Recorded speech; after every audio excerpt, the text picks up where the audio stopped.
Hello students, welcome to the maths hub. इस channel में हम लोग एनसीईआरटी के मैथ्स का सॉल्यूशन बनाते हैं, जिसमें से आज हम लोग बनाने वाले हैं क्लास 10 के एक्सरसाइज 6.2 का क्वेश्चन नंबर 2 और उसका पहला नंबर। तो ये डायग्राम तो दिया हुआ नहीं है बुक में, तो ये डायग्राम हम खुद से बनाए, बस ये डेटा दिया हुआ है, जिसमें से पीई 3.9 सेंटीमीटर है, तो पी से लेकर ई तक 3.9 हो जाएगा। फिर ई क्यू 3 सेंटीमीटर, तो ई से लेकर के क्यू तक 3 सेंटीमीटर हो जाएगा। पी एफ 3.6, पी से लेकर एफ तक 3.6 है, और फी एफ आर 2.4, यहां से लेकर यहां तक 2.4 सेंटीमीटर। तो हम लोग को बताना है E F line parallel to Q R होगा या नहीं होगा। तो ये जो ई एफ लाइन है क्यू आर के पैरेलल होगा या नहीं होगा। तो ये हम लोग को कैसे पता चलेगा, जब इन दोनों के रेशियो के इक्वल होगा तो ये दोनों लाइन पैरेलल होगा, अगर रेशियो इक्वल नहीं होगा तो पैरेलल नहीं होगा। ये हम लोग थेल्स के अपोजिट थ्योरम से पढ़े हैं। तो पहले हम लोग ये दोनों का रेशियो निकालते हैं, फिर हम लोग ये दोनों का रेशियो निकालेंगे। तो PE by E Q, PE है 3.9 और यहाँ पे है 3, तो ऊपर से पॉइंट हटाएंगे तो ये 39 हो जाएगा और ये 30 हो जाएगा। अब दोनों को हम लोग काटेंगे, 3 1 जा 3, 3 3 जा 9 हो जाएगा, और ये 3 10 जा 30 हो जाएगा। कितना आ गया 13/10, तो ये आ जाएगा 1.3। तो पीई और EQ का रेशियो कितना आ गया 1.3। इसी तरीके से अब हम लोग PF और FR का रेशियो निकालेंगे। तो यहाँ पे लिखते हैं PF अपॉन FR।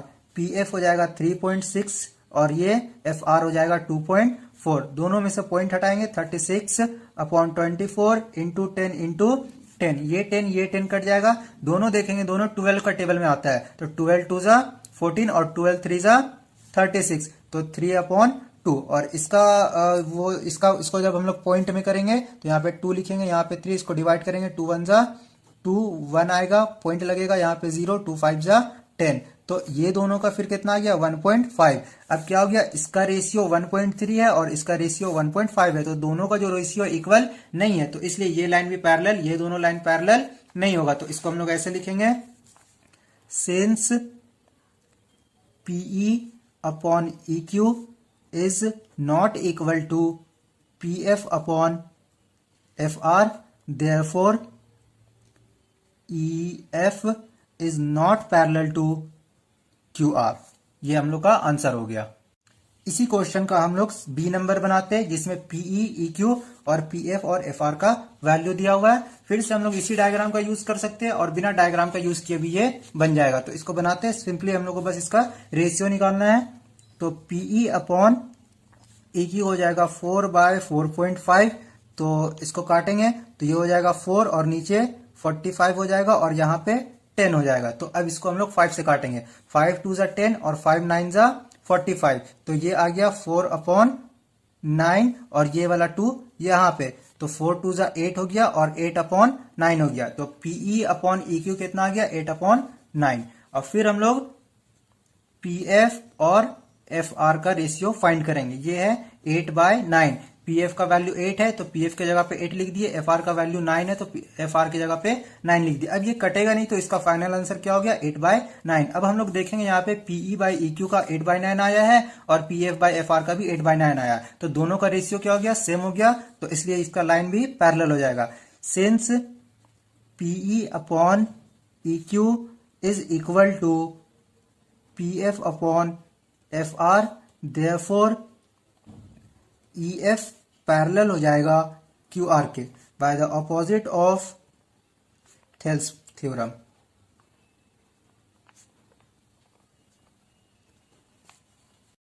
इसी का क्वेश्चन नंबर C बना रहे हैं हम लोग। इसमें हम लोग को डायग्राम का जरूरत पड़ेगा, तो इसके लिए हम लोग पहले डायग्राम बना लिया और क्वेश्चन में जो डेटा दिया हुआ उसको लिख लिया है। तो पहले हम लोग बनाना स्टार्ट करते हैं। यहाँ पे गिवन है PQ is equal to 1.28 centimetre, P से लेकर के Q तक पूरा 1.28 सेंटीमीटर है, और PE है 0.18 सेंटीमीटर, P से लेकर के E तक 1.8 सेंटीमीटर। यहाँ पे पहले हम लोग EQ फाइंड करेंगे, और यहाँ पे इस लाइन में भी यही दिया हुआ है, P से लेकर R तक का वैल्यू दिया हुआ है और P से लेकर के F तक का वैल्यू दिया हुआ है। तो पहले हम लोग यहाँ पे EQ फाइंड करेंगे, फिर FR फाइंड करेंगे, तब इसका रेशियो निकालेंगे। तो यहाँ से हम लोग पहले EQ फाइंड करेंगे।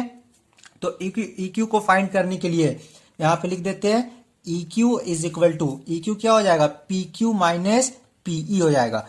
जब PQ से PE को घटा देंगे तो EQ निकल जाएगा, तो PQ is equal to EQ is equal to PQ minus PE, तो ये हो जाएगा पी क्यू माइनस पीई।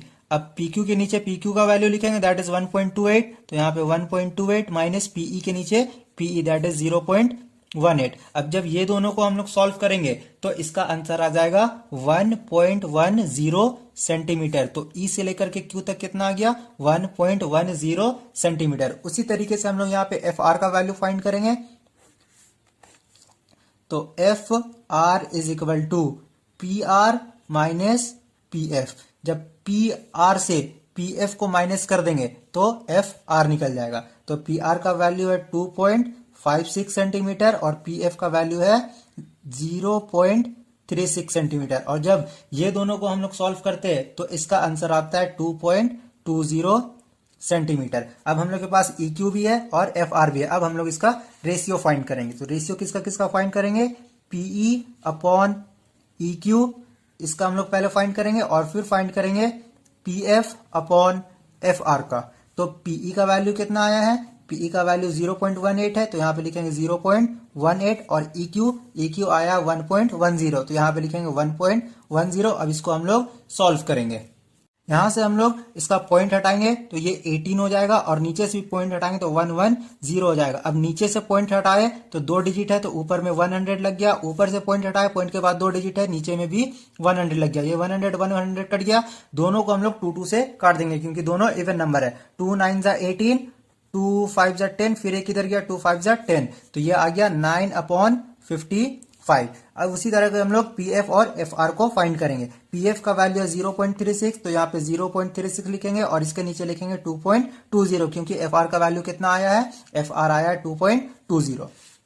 फिर से हम लोग पॉइंट हटाएंगे तो ये 36 हो जाएगा और ये 220 हो जाएगा। 220 के बाद 220 में पॉइंट के बाद 2 डिजिट है तो ऊपर में 00 लग जाएगा और यहाँ पे नीचे में भी 00 लग जाएगा क्योंकि यहाँ पॉइंट के बाद 2 डिजिट है। तो ये 100 कट गया, 36 और 220, इसको भी हम लोग क्या करेंगे 2 से काटेंगे तो 2 1 जा 2 हो जाएगा और 1 इधर गया तो 16 हो गया, 2 8 जा 16, 2 1 जा 2, 2 1 जा 2 और ये 0 यहाँ पे, तो ये आ गया 18/110। फिर 2 से कटेगा ये तो 2 9 जा 18, 2 5 जा 10 एंड 2 5 जा 10, इसका भी कितना आ गया 9/55। अब इसको हम लोग कंक्लूड करेंगे, that is since PE upon EQ is equal to PF upon FR, इसका रेशियो और इसका रेशियो दोनों का रेशियो इक्वल आ गया, therefore EF parallel to QR, ये पैरेलल हो जाएगा बाय द अपोजिट ऑफ